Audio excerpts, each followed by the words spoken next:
25% off if you call 855-57-CREEK this week.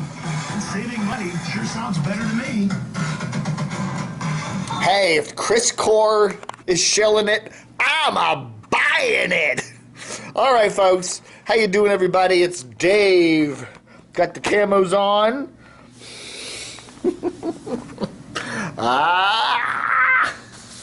Anyway, I'd like to thank everybody. I had a wonderful birthday yesterday, February 8th.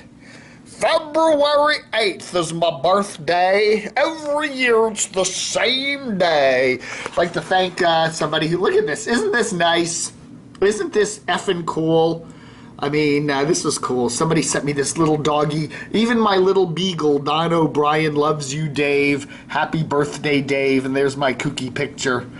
Really like that. What else? There was one other one here I really liked.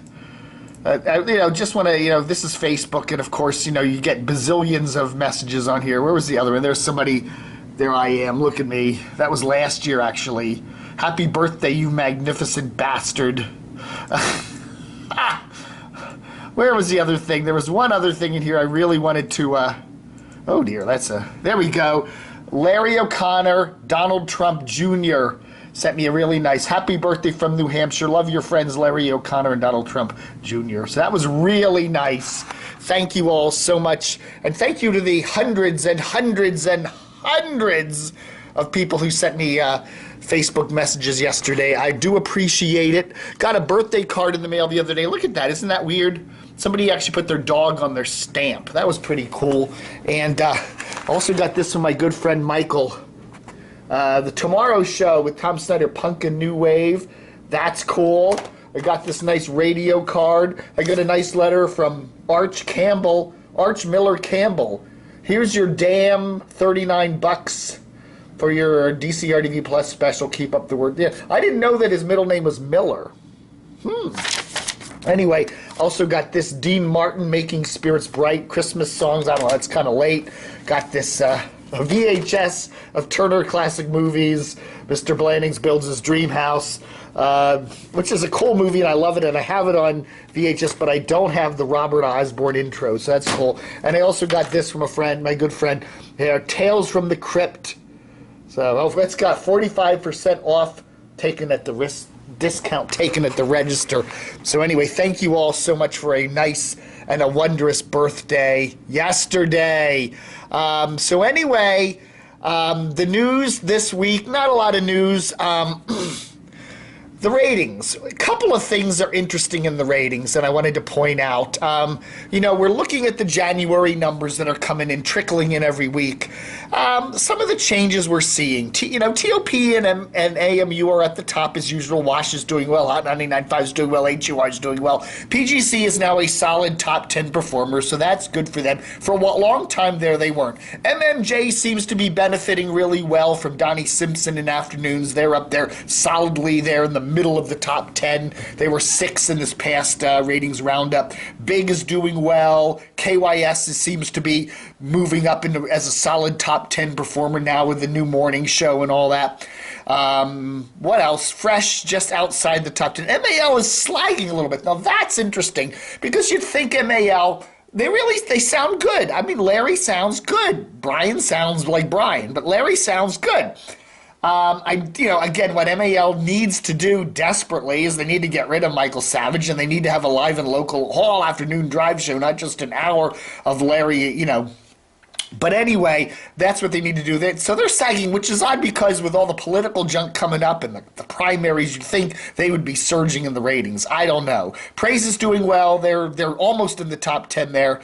El Zal, surprisingly, they're not doing too bad at 15th place with the 107.9 signal.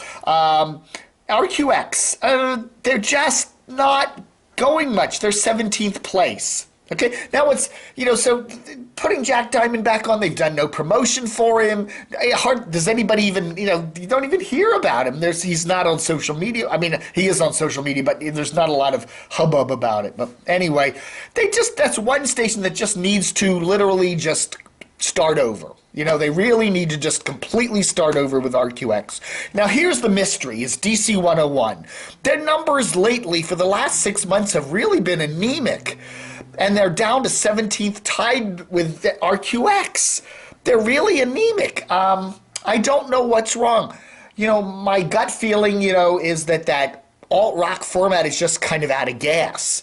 And I think what maybe DC101 needs to do is to completely re-image the station, what iHeart needs to do, and turn it into a really good AAA type station, adult alternative. Really make it, put a lot of local bands on it, really go out there, and maybe like listen to BBC Six music, okay? Listen to WXRT in Chicago. Listen to some cool college radio stations like KEXP in Seattle and kind of do a commercial version of that. They really need to just, I don't know, man. It's just the station's kind of stale, and maybe it's time to say, Elliot, time to go. I don't know. Yeah. The other interesting thing about the latest ratings is NEW. My goodness. They're down. They have gone from, when CBS was running their local news format, they were 24th, 25th, 23rd. They almost got up to 20th place there for a while, but they were in the kind of the upper 20s. Now, the latest numbers, 31st. Okay? So, yeah, they're going to be down in the 30s now. It's interesting to see stations like the Eagle out of Hagerstown or FLS out of Fredericksburg, or even a number of Baltimore stations like Mix 106.5 doing better than WNEW here in the Washington market. I don't know.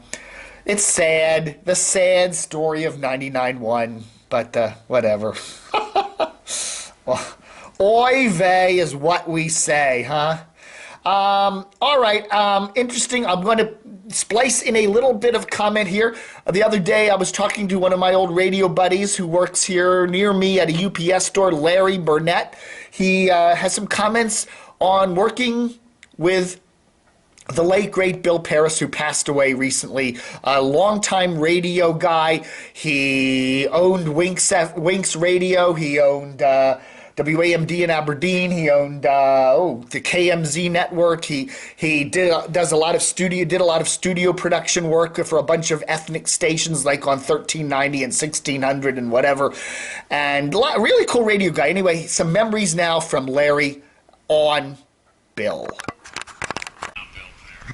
You worked with Bill Parris, Larry Burnett, former way under Bill Parris, former Winx employee.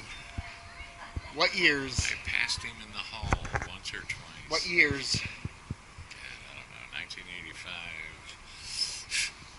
1986 or 7. What years? What music were you playing like back then? Top 40? Oh yeah. Yeah.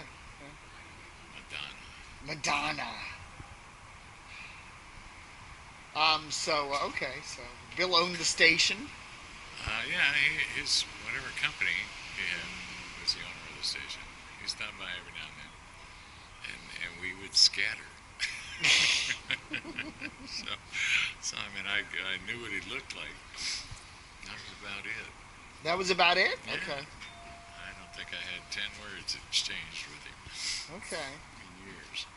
So Bill Parris also owned WAMD up in Aberdeen, Maryland. Mm-hmm. He started up this network called the KHZ network.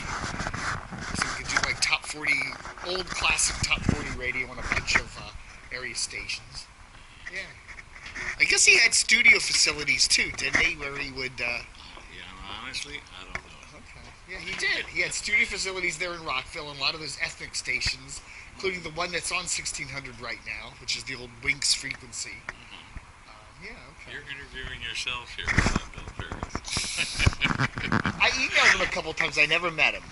What did he look like? Is he a handsome guy? It's like if I worked at a company owned by Warren Buffett. Oh, okay. He practically owns all the newspapers in Virginia now. He bought everything. Just bought the Fredericksburg rag. He owns Richmond, Roanoke, everything. Except for the Post, of course. That's Jeffrey Bezos of Amazon. Yeah, okay. When did you start at CXR? 87, 88? Like I said, I was working part-time there while I was at WINX, 85. I was working 3 radio jobs. Where else? WAMU, you said? Yeah, WAMU.